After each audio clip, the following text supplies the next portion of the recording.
One of the reassuring things that we are seeing lately is that no matter what Donald Trump does, Joe Biden is steadily moving forward with a steady hand. He's having meetings. He has his own coronavirus task force. He's choosing cabinet members, including Secretary of State, who we talked about earlier, Anthony Blinken. And this is so triggering to Donald Trump. It's very clear that Donald Trump is trying to pretend this isn't going on. He's golfing all weekend. He's otherwise not leaving the White House. He's sort of been sucked into this world of his sycophants and yes men. But this really seemed to boil over during the weekend as Donald Trump unleashed a completely unhinged tweet storm. And this is really the stuff of history books. We have never seen a sitting president react this way just to losing. That's all that happened. He just lost. It's nothing more. It's nothing less. Donald Trump tweeting, "Why is Joe Biden so quickly forming a cabinet when my investigators have found hundreds of thousands of fraudulent votes, enough to flip at least 4 states, which in turn is more than enough to win the election. Hopefully the courts or legislatures will have the courage to do what has to be done to maintain the integrity of our elections and the United States of America itself. The world is watching." Joe Biden is forming a cabinet because he won. Joe Biden's not even doing it particularly quickly. It's that Donald Trump is slow to acknowledge that he lost. There are not enough votes to flip a single state that we are aware of at this point in time, never mind 4 states. The world is laughing at Trump and crying at the downfall of American democracy in terms of a sitting president attacking the democratic process in this way. And the world is also rejoicing that Donald Trump will be leaving. Trump then continued tweeting, quote, "It's all about the signatures on the envelopes. Why are the Democrats fighting so hard to find them? We will find massive numbers of fraudulent ballots. The signatures won't match. Fight hard, Republicans. Don't let them destroy the evidence." Every single one of these tweets flagged by Twitter as disputed, which, as I said last week, disputed is like the understatement of the decade at this point. And then Trump furious. Apparently, he thinks he deserves credit for the upcoming vaccines and that Biden will get the credit. Trump saying they never thought a vaccine could be done so soon, but don't worry, they will try to give the credit to Biden.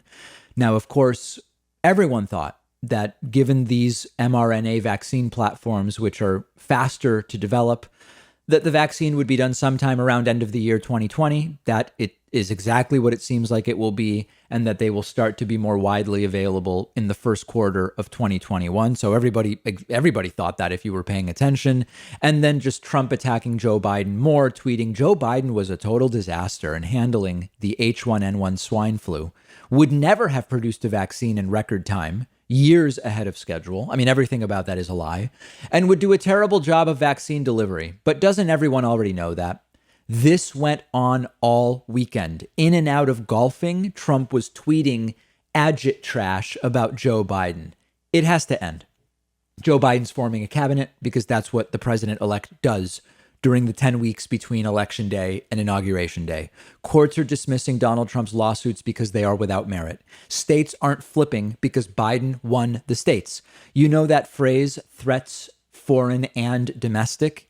This unwillingness to accept the loss and continued attempts to subvert the will of the people, this is one of those domestic threats that we are so often warned about. We have to protect against it. And so far, and I know we have to be cautious but realistic, so far, every attempt that they have had to subvert the will of the people has not worked. I don't believe it will work, and I think we are just under 2 months from the inauguration of President Joe Biden, full stop. If you think the outcome will be something else, let me know. I'm on Twitter at @dpakman. One of our sponsors is privacy.com. They're giving you $5 when you sign up for their completely free service at privacy.com/Pakman. I've been using Privacy for a little over a year now. You've heard me talk about it before. It's a lifesaver, and here's how it works. Takes just a couple of minutes to set up. Anytime you buy something online or on the phone, instead of actually using your real credit card number, the Privacy app and the browser plugin let you give each company a randomized virtual credit card number that you create out of thin air. It'll even autofill the card number with one click. And the payment is taken out of your checking account without the merchant ever knowing your real information. So this allows you to keep your banking information secure, but also to take control of your finances. You can create up to 12 of these virtual credit cards a month. You can set spending limits. You can freeze them. You can delete them anytime you want. So when you do this, it means you're not going to be charged when you don't want to be, because you can destroy the virtual card number right after using it, which, for instance, I love using free trials because I know I won't be charged when the trial is over if I use a virtual credit card number. You're keeping your identity private by not telling companies who you are. You're keeping your bank or credit card info protected against data breaches and identity theft, and it's free. There's no catch whatsoever. But if you want, Privacy also offers a $10 a month plan that gives you 1% cash back and lets you create 36 credit cards a month, and a $25 a month plan tailored more for small businesses where you can create 60 card numbers a month and much more. But definitely go ahead and at least get started with the free plan. You'll protect your financial info. Companies can't charge you unexpectedly. And like I said, you'll get $5 to spend when you sign up at privacy.com/Pakman.